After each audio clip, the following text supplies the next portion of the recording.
Guys, welcome to our Club 53 Instagram live. We're going to talk about the whole Alps 53 trip. I'm not going to do all the talking by myself. I brought along three guests with me. Thanks for joining, guys. In the top right corner, we have James, better known as Mr. Tweetbean from the UK. He has his own YouTube channel and he did a live coverage of the whole trip with us live on his Instagram. In the left bottom corner, we got Ollie, also known as Ollie from Orange. Welcome to joining me, Ollie. And on the right hand side down there is Patrick. He's our German admin. He's also the admin of Mini Freunde Hesse, and he did all the planning for the Alps 53 trip for us. How are you guys? Good, thanks. You? Great, thanks. Yeah, it's quite hot, but I hope we can cope with that. I asked everyone beforehand today to bring a little drink because it's so hot over here, and now we are not driving. We can actually drink a beer, so that's quite nice actually. Let's drink. So, guys, what I want to talk about today is the whole Alps 53 trip, how you experienced it, and how it went. First, I want to ask Patrick. He did all our planning. How did you do all the planning for us? People always ask us like, "Whoa, it's huge, it's huge task to get all the roads involved, to get all the passes right." When we first talked, it was like, "Whoa, are we gonna do this?" And actually, it went pretty well. So, how did you manage to do all this stuff for us? Yeah, I think I got to thank my wife for all the time I stole her for getting into planning this and getting everything right. Um, I've done it something like this. I've done this in the first time in I think 2022. So 2 years ago, that was my first experience doing something like Alps trips and just tipping my toe into those pass game and planning and organizing things. And it was, yes, indeed, it looked easy in the first place. Fork out Google Maps and just look where you want to go and hit it. Yeah, it's much more than this. You have to look at where you want to go.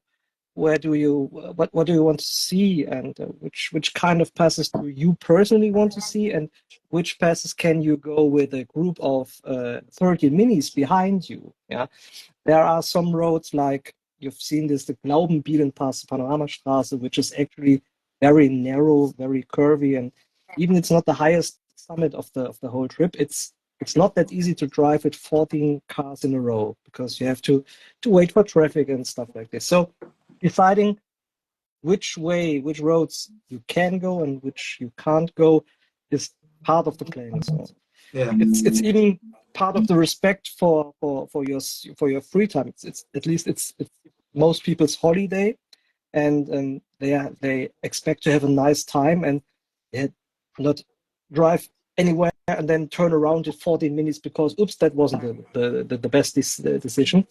So yes, it's indeed you need some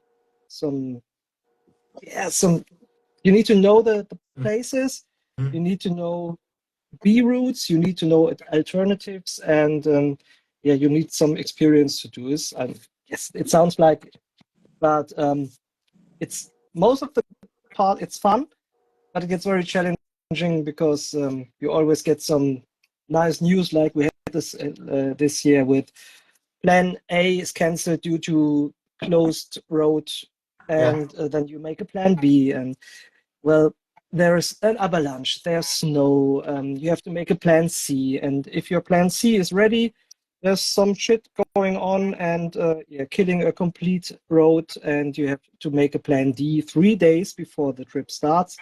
And yeah, the Swiss guys repair everything, and you go back to Plan A 1 day before you start. yeah, So it's quite exhausting, and it's not the easiest task, but it's a lot of fun. And well, yeah, you have to have been there for a few times to get everything right. yeah, exactly. that's the whole thing. You've been there so many times. You know the road so well by now. Actually, when we went to you on the whole trip and with the roads, we already knew where you were going.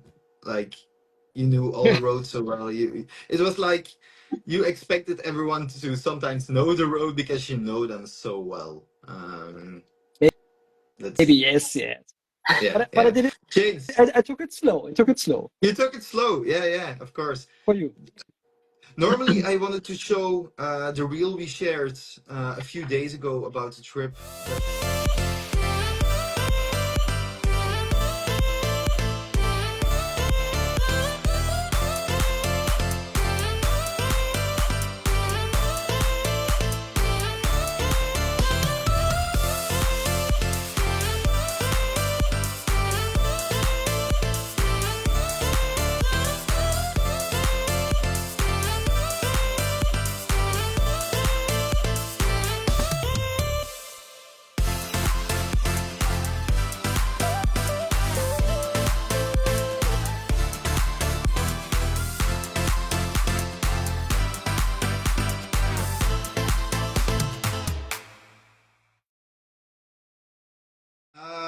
But James, it was your first time joining us. You were like a virgin of the whole Alps 53 trip.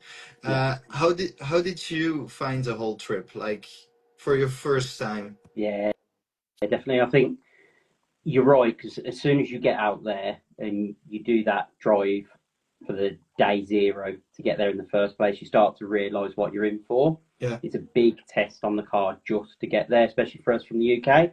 So we'd done like nearly 1,000 miles just to get there before we'd even started. So even that alone was a test of the preparation that we'd all put into the cars. And then obviously, as soon as we hit that first pass, going down that hill, that was for me a massive eye opener because we just don't have roads like that in the UK. Yeah. So for me, that was my first ever experience of hitting any roads like that. And you get to learn so much very quickly, and if you don't, then it can be a very interesting drive. So yeah, for me personally, over braking, taking it slow just to get down there, just to get used to the car. So what I hadn't realised was I was looking back at pictures. It was 2 years ago that I actually got rid of my green R53. Mm-hmm. So other than driving that GP, because I only had it 2 months before the trip, other than that, driving that GP up and down the motorway, just to make sure everything was okay as I was modifying it to get it ready for the trip. So I didn't really hit any sort of fast roads, bends, everything else. So it was interesting to see how the car held up with that. And I was pleasantly surprised. It was more the driver rather than the car, for sure. Yeah, it survived the whole trip without any major Mhm. issues. Yep. And like you said, the cars are built to do this kind of stuff. They are used to doing this kind of stuff. And I think the limited factor is mostly the driver and not the car. We experienced it throughout the whole trip. These cars are so fun. These cars are so fast in the corners. But sometimes you have to find your own limits, Yep. still be safe, and still have boundaries to what you can and can do. But these are indeed made to be driven. And I think that's a really good point because for me, yes, there was lots of banter and jokes and everything, but actually there wasn't the pressure there to feel like you had to be at the front. I found my own place, and you sort of find it within half a day. Yeah. People you could see were starting to, the ones that wanted to go a bit slower dropped back, the ones that wanted to go a bit faster moved forward, and we all sort of found our place. So by the end of the week, you sort of got to know the people, especially in front of you and behind you, Mm-hmm. and learn about just as much about how they drive as well. Because, like you say, these roads are tight. We've got to try and stay close enough together that we don't lose each other. Which I know we struggled a couple of times, me personally, but trying to just make sure you keep that balance of keeping the distance so it's safe, but also being able to sort of keep up and make sure we know where everyone is at the same time. It's like finding the perfect balance between getting somewhere safe and still having fun and pushing your car to the limit. 100%. That's like the ideal line of that. Ollie, this is your second year joining. Yeah, You found it so fun the first year that you thought, I want to join the second time. that's it. Yeah, I mean, How like, did you sorry, go on. how did how did you experience the whole trip for being a participant that went already a previous year, now a second time? How did you find the whole second trip now? I find it like the first time was obviously the first time ever, so it was kind of, as Patrick had said at the time, it's kind of finding the feet a little bit, what works and what doesn't. Hmm. Excuse me. So the second time, yeah, I mean, the first time was amazing. The second time, even more so.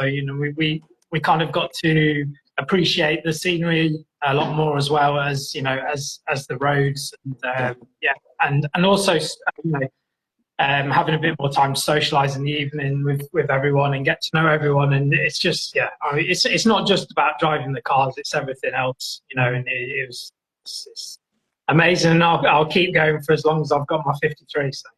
And Uh, I'm invited back as well. just keep it on the road. We had some troubles on our trip. Maybe for the audience that didn't catch this, but I think a lot of you actually did. Something went wrong with Ollie's car. Something went like, yeah, really went. Yeah, So yeah. we had So a little issue on a mountain. And maybe Ollie just tell the whole story because Tell you us were you shit hit the fan. Yeah. yeah. so yeah, this year really wasn't my year for my car behaviour really. As much as you can prep up for these things, as James says, we from the UK we've got a big drive. I know other guys come from Netherlands and things Yeah. and places, but yeah, it's and we build our cars for our roads, and your roads are completely different. So yeah, last year I had an issue with the radiator, which was, I wish I had that this year, because that was just easy, just keep plugging in Radweld, everyone's Uh, favourite. Uh, short intervention. You need to tell everyone how many Redwelds went into that radiator last year. It was like four okay, cans, yeah, 5 cans. 5 cans and a German Dickens something, or Kühlerdicht. Dickenhol. Yeah. Six bottles in total, I think. And I brought 6 bottles with me this year and didn't need to use a drop. So, yeah, I mean, like, I don't know if that's a good thing or No not. one had to. No one had to. So, yeah, last year I had an issue with the radiator leaking. That was my fault with the way something had been installed. So, yeah, to save me, it was a case of just sticking in Radwelds and hope for the best, and that was fine. So, for this year, yeah, first day of the actual tour, my tyre valve split and leaked. Obviously, something we can't bring spares for, so managed to get that sorted. Delayed the guys by a little while. Yeah. Second day, had some electrical issues, and to fix it, we unplugged the power steering, which sorted it out. So I think the power steering pump's on the way out after, how old are they now? 20 something years old. Yeah. So I had, yeah, no power steering for the week. And then the big one was on the 4th day, side of a mountain, blaring sun. My valve spring broke on the car. We tried to, we didn't realise what it was. We were trying to diagnose everything, changed a lot of things before we took the rocker cover off and found the snapped valve. And I think that was about 5 hours on the side of a mountain. Yeah. As James was there, we're in ridiculous heat 1 minute, and then lashing it down with rain the next, and then heat again, and yeah, it was just very emotional, very tiring, it was. But we managed to, the guys that were there, on the side of the mountain with me, they put their brains together, and the fix that we came up with was crazy. Basically, we put a piece of braided hose, which was from a future NOS setup, which I've got carbon not plugged in.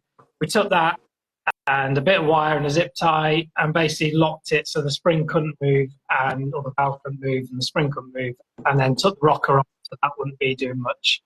Mhm. And then remotely, half the group were down the bottom of the mountain because they were obviously in front of me.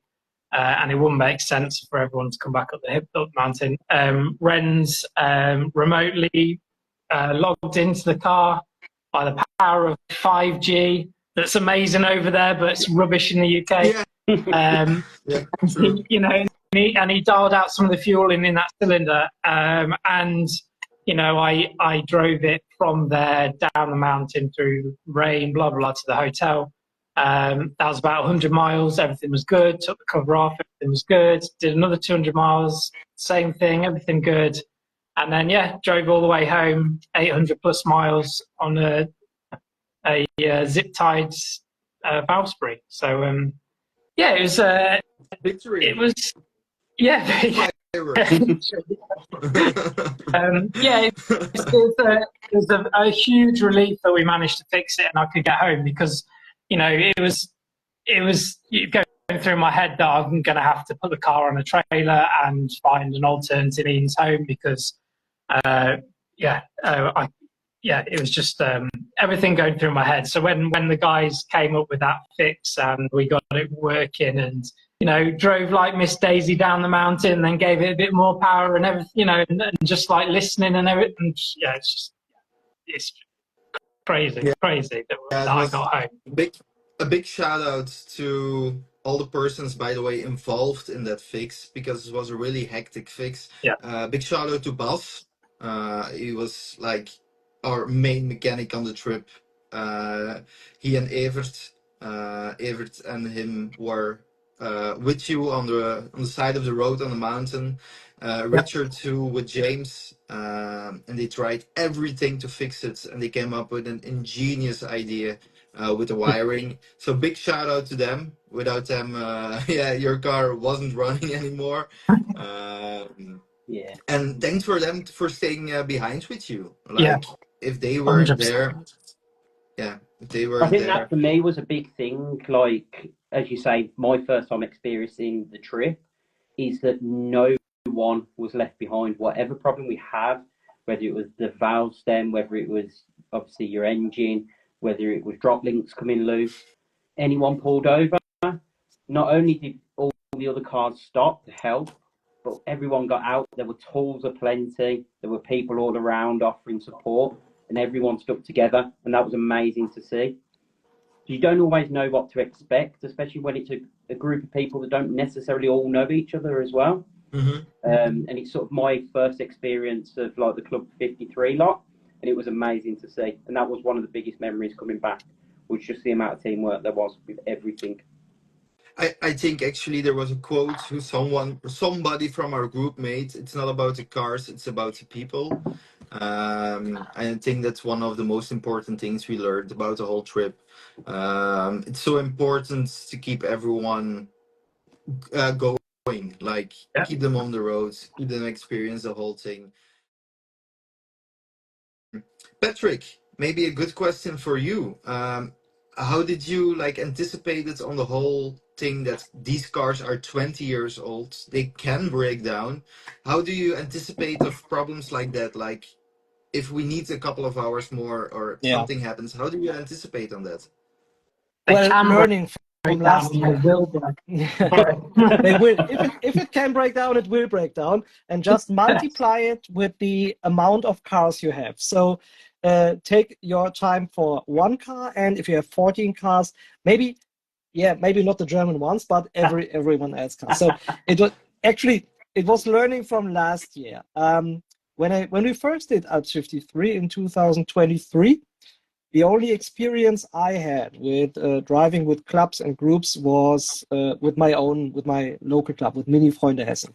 Yes. So we have approximately 70 to 80 group members, and we're doing outings and tours like this, local ones, like 12 to 13 times per year. Mm-hmm. And there are even 2 or 3 Alp tours, road trips, longer than 3 days. So never ever has any car broken down with the German club. Never ever. So my only experience was meet on Sunday, drive from Monday to Saturday, have drinks, have fun, and just drive, have lunch, drive, go to bed. Yeah. That was my that was what I was expecting in the first place. Well, and then Club 53 happened to me, and I learned it a different way. So yes, the cars are old, and you can't maintain everything. Like Ollie's valve spring issue, it can happen to every one of us. You can't maintain a valve spring except for changing it. Okay. So I learned from last year, and factored in a little more buffer time. I already had a buffer time of approximately 1 hour per day.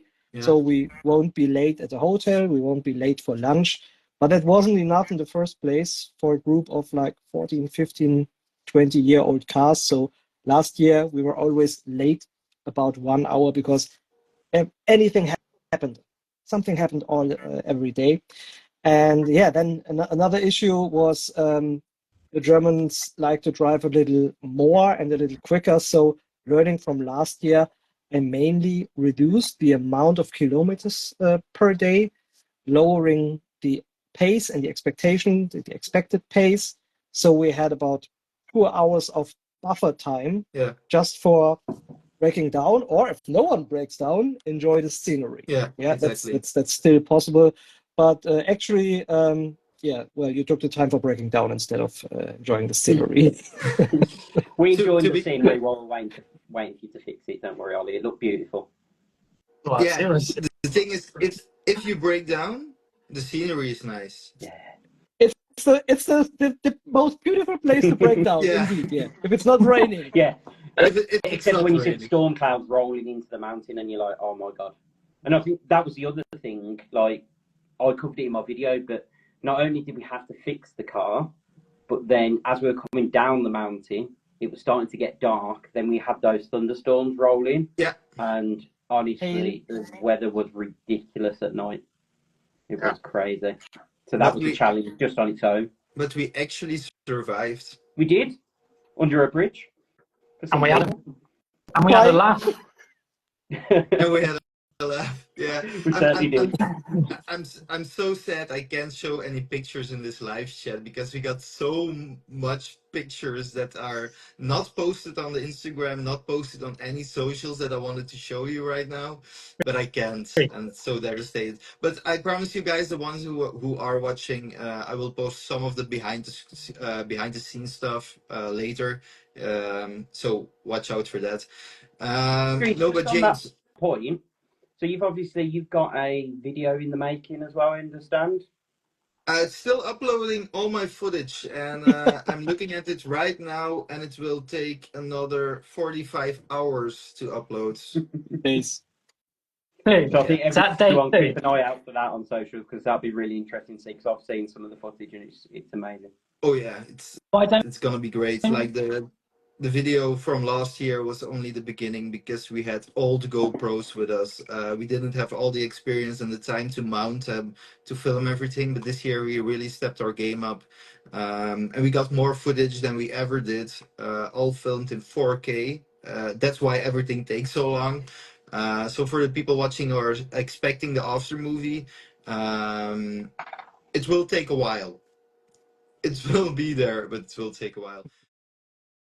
No, but James, to talk a little bit about the whole YouTube stuff, you are famous in the R53 and in the mini scene in general about making the how-to videos, changing all stuff on the R53. Is there something you learned that you will take with you from this experience that you will take with you in the YouTube videos, like stuff you saw being fixed, stuff you saw breakdown, stuff you know now that really needs maintaining?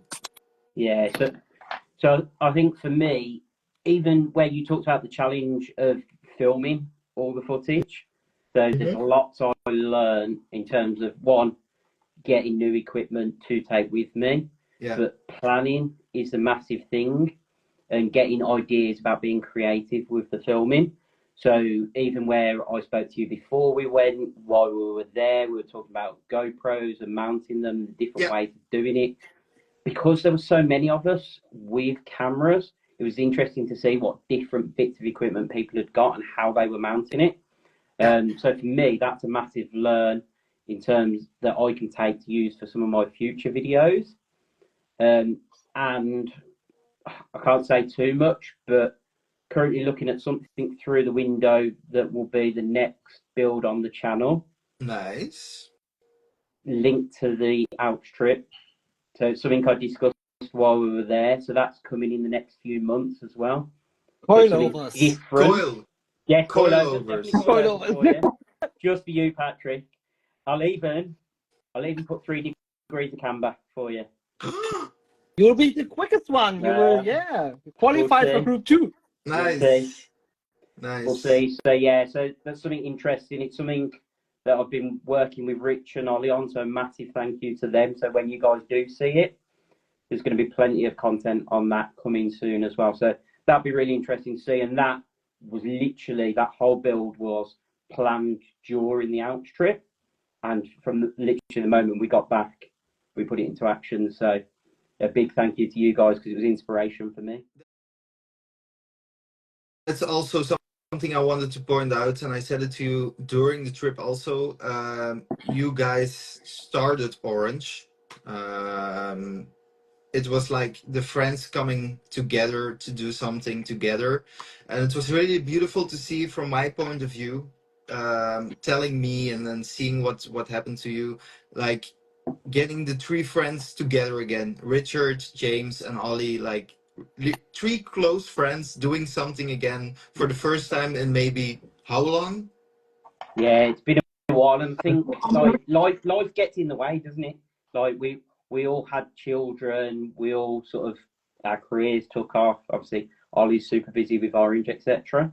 So it's one of those that we probably should have made the effort. Yeah. And this Alps trip for me was the big shove in the back to get that sorted. So even just unconsciously, all the planning that we were doing between the 3 of us leading up to the trip, and obviously the experience we had while we were there. And I think we've spoken more in the last couple of weeks than we have for the last couple of years. So it's been really good to do that, and we plan to do lots more together. Same to you, Ollie. Like, was it a fresh breath of air through the friendship with the whole trip? Yeah, definitely. Like you said, I mean, we still talk every now and again, and because we're not a million miles away from each other, and we've been and got a drink or something. But yeah, we haven't done stuff with the minis for a while, and the trip it cements it to all of us that kind of need to go out and enjoy the cars more, because I know I personally don't. Last year, the only time I drove the car was on the trip, and this year pretty much this trip, so I need to get out and enjoy it more, which is why it's still sat at home at the moment and not at Orange. So because I want to jump in and drive it, but I'm just going, will that zip tie hold up?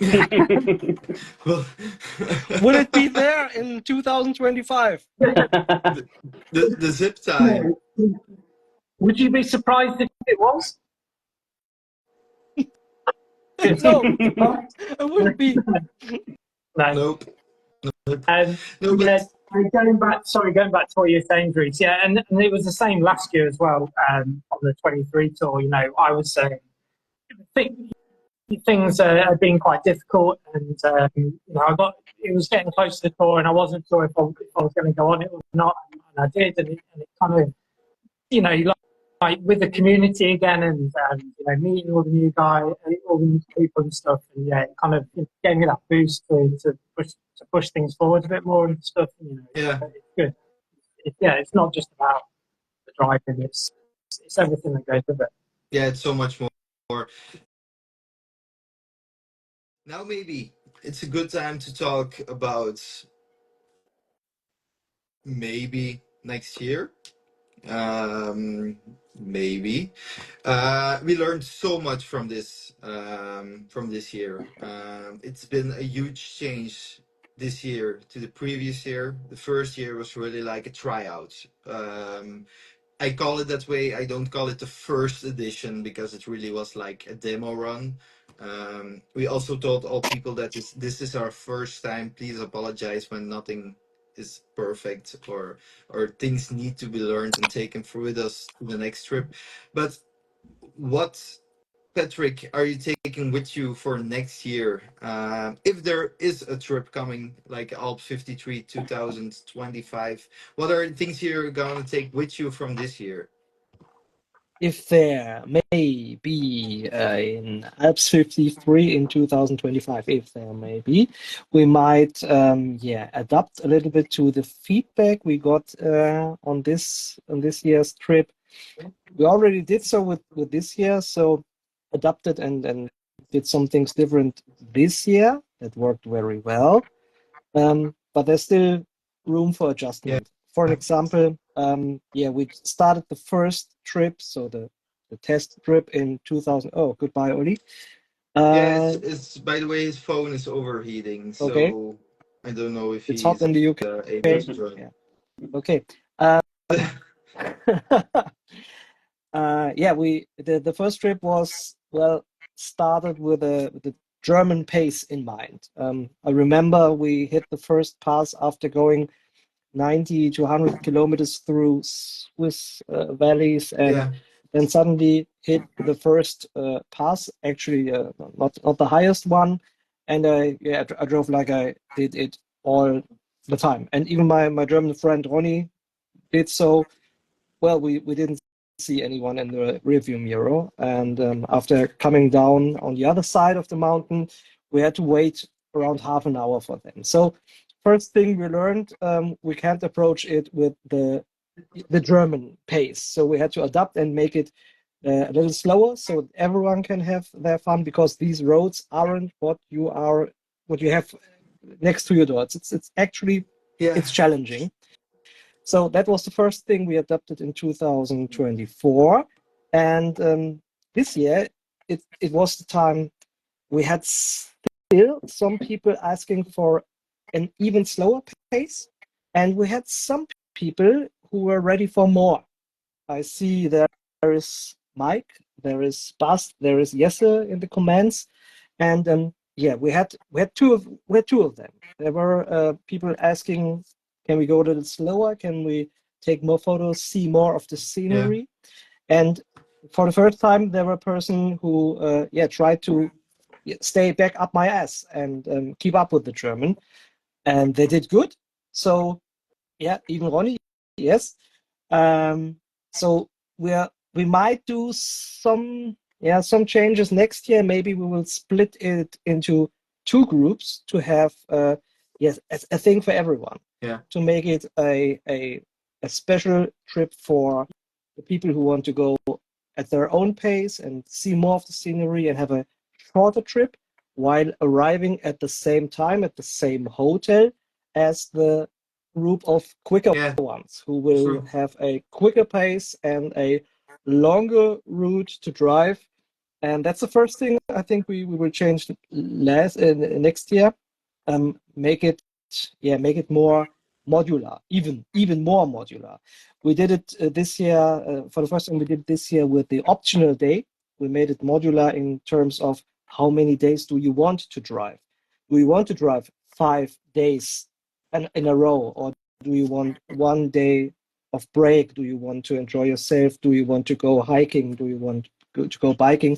And skip the Stelvio day. Even this was modular, and we will do even more of this modular stuff next year, so everyone can kind of build their own road trip, make it at their own pace, and have it select their days as they want to. We will still have to do the first day of the trip together to get everyone involved, and like some sort of qualifying.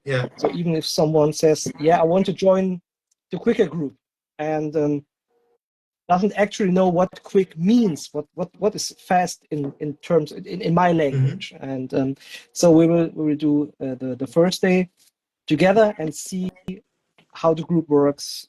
What's your neighbor, the car behind you, the car in front of you, and where do you see yourself? And then decide which way to go. Will there be a quicker, a slower group? Will there be longer trials, shorter trials? And that's the first thing I think that will change next year. It still depends on the group's size, how many cars, how many people will be with us, because it doesn't make any sense if Ronnie and me and Mike do one group and 10 cars Yeah. with the other group. So that doesn't make any sense. So it By has the to be an way,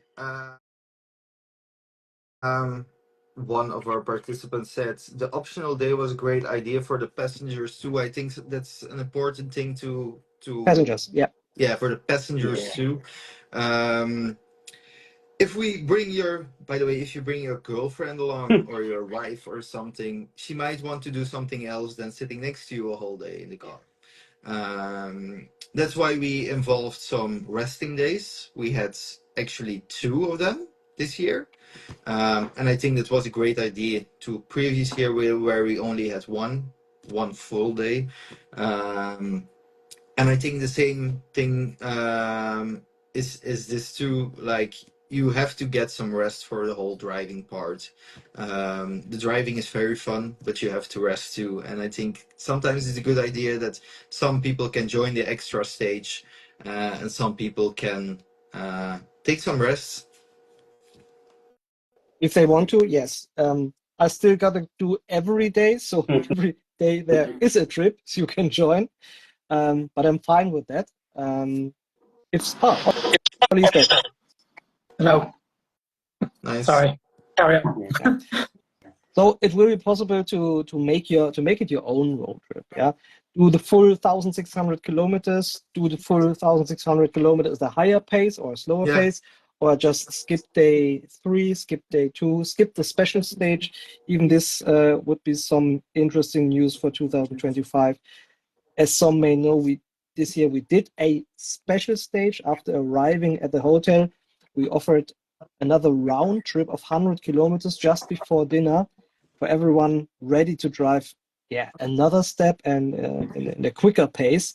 Yeah. We will do this again next year. This year, I think it was some sort of qualifying for the quicker group next year. And we'll do this again next year, but with on different days on different passes. Yeah. And I think you touched on something really important there in terms of the passengers that were on the trip, because my heart goes out to them because they're not in control. Some of the roads, etc., and they're having to sit there and experience that and be sat there. So it was tough on them, and I think that's the thing we experienced and saw very quickly, that especially that optional day, a lot of them, not all of them, but a lot of the cars that had passengers wanted to opt out and actually do that and go and see some of the things locally. We went and did the Alpine roller coaster and stuff like that, and that was something different to break up the week as well. And that was really good to see. And I think that was one of the things we talked about between us before we went, is the fact it's an Alps tour. How much of the Alps are we going to see? And I think actually there was a good balance, especially speaking to the guys that had gone the year before. I think there was that extra opportunity to see actually where we were and experience some of it. So that was really good, and that's something we enjoyed, as well as obviously all the driving and everything else as well. But a big thumbs up to all the passengers that came with us, because it can't have been hard. I certainly couldn't have done it as a passenger, for sure. So like for them putting up with us and keeping us awake and being that other pair of eyes. Yeah, respect to all the passengers. It's like I'm me myself. I'm a horrible passenger. I already start like breaking with my feet into into nothing. But I think it's so important. Also, the passengers do have their task. Like they have to keep the navigation an eye out on the navigation. DJ, walkie-talkie Cameraman. person, Like when camera, when we're everything not through the rain. Sorry, when we're going through the really heavy rain and the storms, James's dad Darren was giving us the heads up of all the speed cameras. Not that we were speeding, but because of I think I said at the time, how do we use these minis as daily drives when it was raining like this? We couldn't see anything, and he was just giving us a heads up of everything. So it was really appreciated. With just one wiper. With one wiper. Not me. Well, and that goes back to that whole thing of not being able to plan for everything. Like, yes, between us all, we could have probably built half a Mini with the amount of spare parts, but who plans for a windscreen wiper exiting the car at 50, the valve spring just snapping? Some of those things, like we've all talked about the prep you can do, but some of it you just can't prep for, and unfortunately, they happen. But you get on with it. We were creative. We We put a cloth around it so it didn't scratch the windscreen to bits, and it cleared like about this much of the windscreen. But it meant we could keep driving and not worry about it. Yeah. Definitely. Yeah, I think the most important thing that we learned about this trip is not bring all spare parts, because you will have like a huge pile sitting in your car. But we're starting to know what parts are important What now. the weakest thing? Wave springs. Yeah, Well, I bought, valve springs. but there was parts that we brought from obviously things that happened last year, like clutch slave cylinders and stuff. Yeah. So I had spares of those. We always had spare belts. Like not one belt has gone. Not one spark plug no, sorry, we did have a spark plug this year. We did, but yeah, like it's yeah. You plan for the things that go wrong in the UK, and then something else completely goes wrong over there. So yeah. You can't, like you said, you can't bring everything, otherwise you won't be able to drive the roads because your car will just be overloaded. It's crazy. Well, we didn't use an actual belt, but we had a tensioner, and we are quite happy we had a tensioner, aren't we? Yeah. I think we had pretty much everything but a valve spring. So yeah, I've got it now thanks to 1320. Yeah, indeed. Thanks for sending that. Thanks for sending that one out. It's better in the car. Yeah, they don't send Haribo, they send springs. Yeah. No, but for next year, I think if a Club 53 Alps 53 trip will happen, you will find it out here very soon. I think just keep an eye out on the socials. If you want to participate next year, just registrate the moment our registration form comes up. I think it's still an amazing thing to join. Previous year was amazing. This year was amazing. Really looking forward to next year if it happens. But the thing I wanted to talk about too, Patrick, we also gonna do a little trip with you guys in September with Mini Freunde Hesse. It's a little, how can I call it? It's a mini version of the Alps tour. It's the preview and the qualifying for the group 2. Yeah.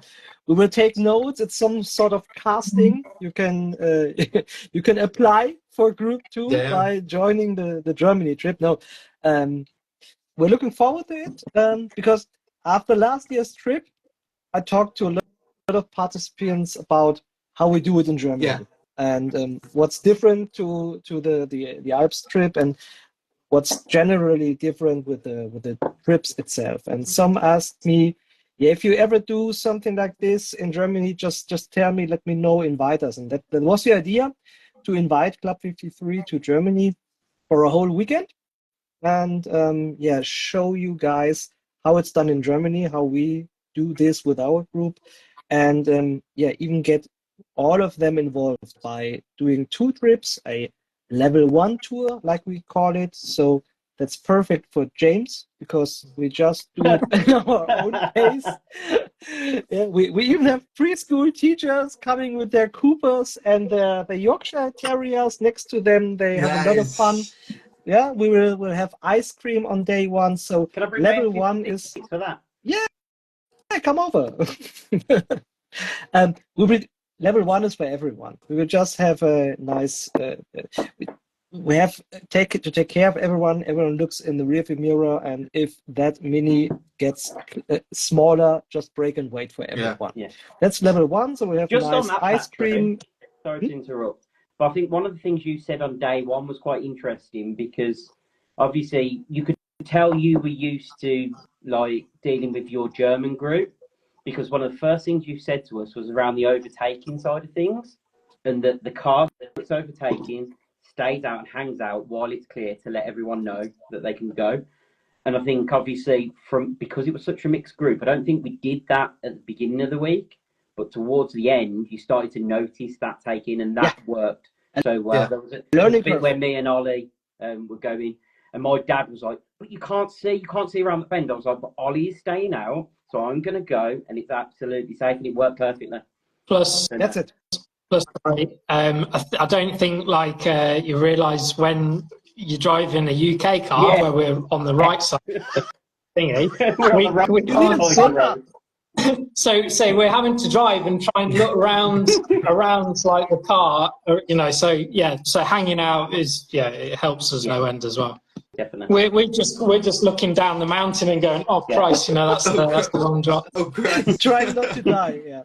And So, same coming down the corners as well. You know, we obviously, because the roads over there are kind of made for you know, left-hand drive cars.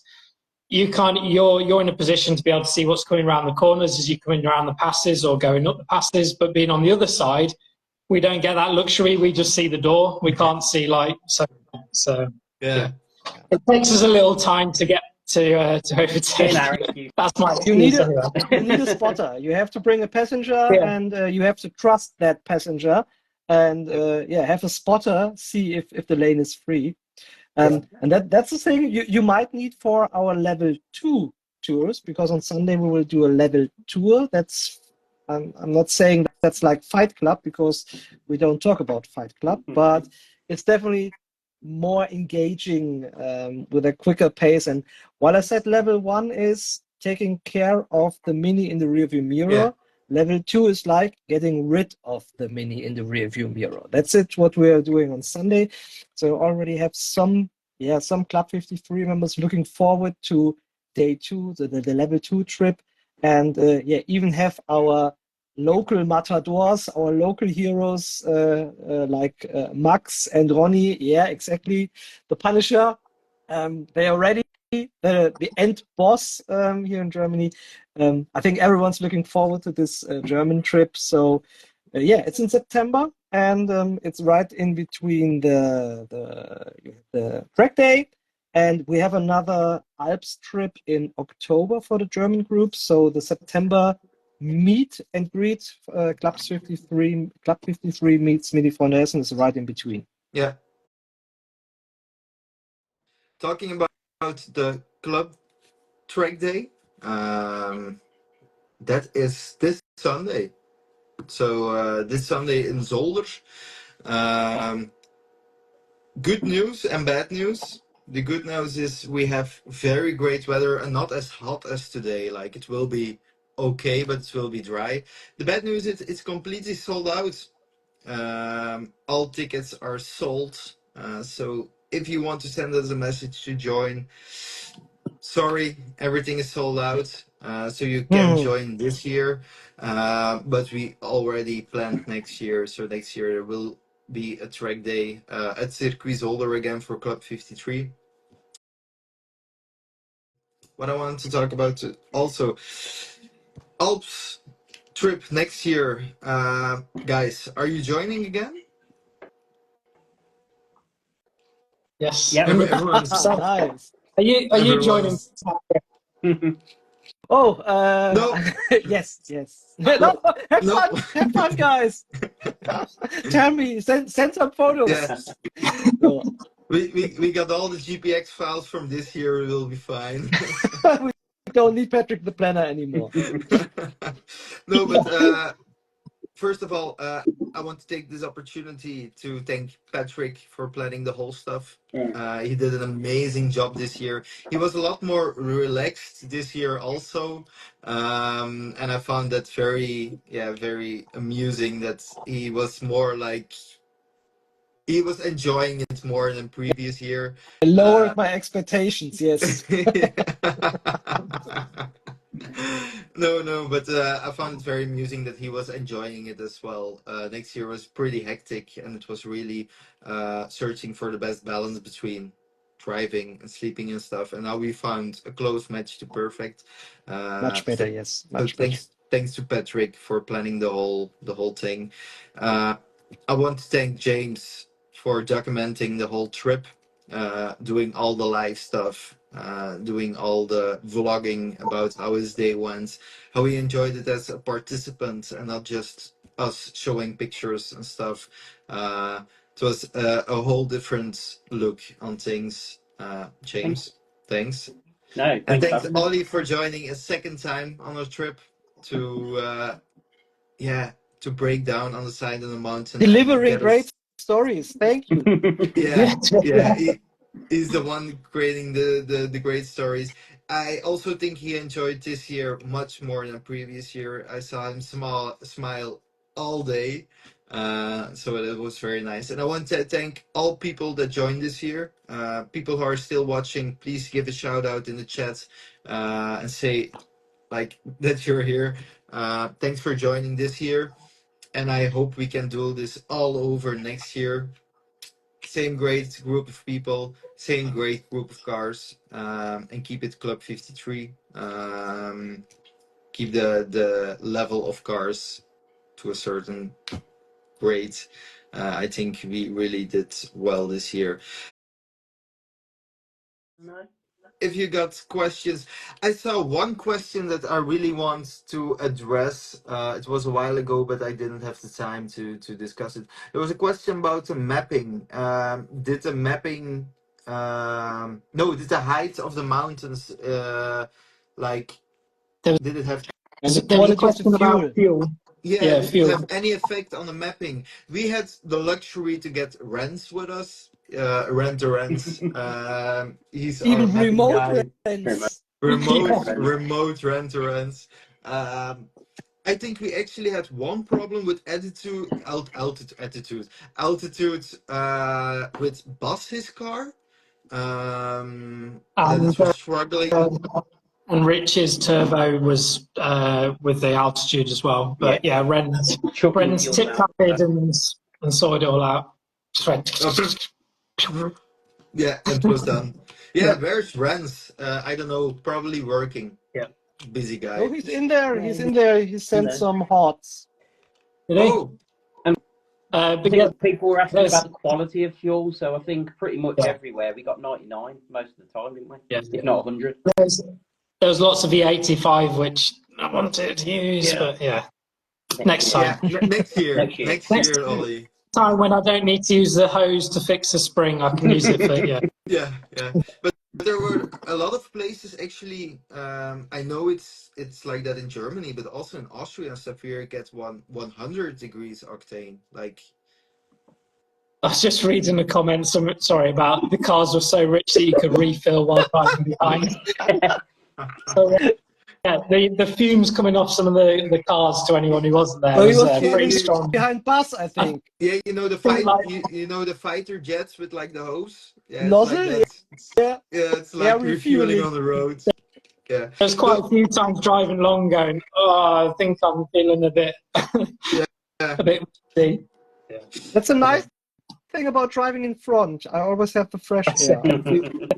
Exactly. No, but guys, thanks for joining our Instagram live with Club 53. I think we had an amazing run this year. Alps 53 this year was great. I had so much fun doing all the stuff, doing all the preparations with Patrick, giving him calls each night, nearly each night sometimes, talking about prepping the whole thing. But it went great this year. I had so much fun. So thanks to each one of you coming over from the UK. Big shout out to James. Big shout out to Ollie and Patrick. Yeah, Richard too. Where's Richard? But no, Ollie, Patrick. Let's do this again next year and see what. Let's see what it will bring to us next year, guys. Thanks for everything.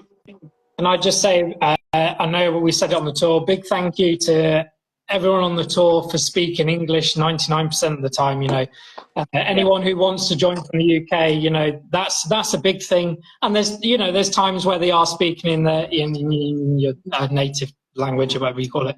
Especially when you're fixing the car. I remember Baz going, Ollie, I'm just going to speak in Dutch, and I was just like, go for it. Go for it. Yeah. You know, like everyone's so. And it makes us realise how ignorant we are that we don't speak other languages. And so I think that was one of the big. Someone asked about a big surprise, and I think that was like the biggest one, that everyone can speak English. And it's just crazy. That's the next thing we'll change in 2025. I think the next year's language will be Dutch or German. Next level shit. But our English. our English is like potato level. Yeah, It's like I've said, it's better than our German Dutch. and French and Dutch and Yeah. everything. So, No, yeah. guys. And also, sorry, a big thank you to like our other halves that let us do this as well, and also obviously other people who who let us do this and things, and it's a selfish thing, and yeah, it's good. Thank you. It's a selfish thing. It's No, no, no. a selfish If you thing go for us to alone, disappear. yeah, if you go alone without a passenger, yes, it is. Big shout out to all the dads that went with their sons on this trip. Yeah, Indeed, we had a Yeah, yeah.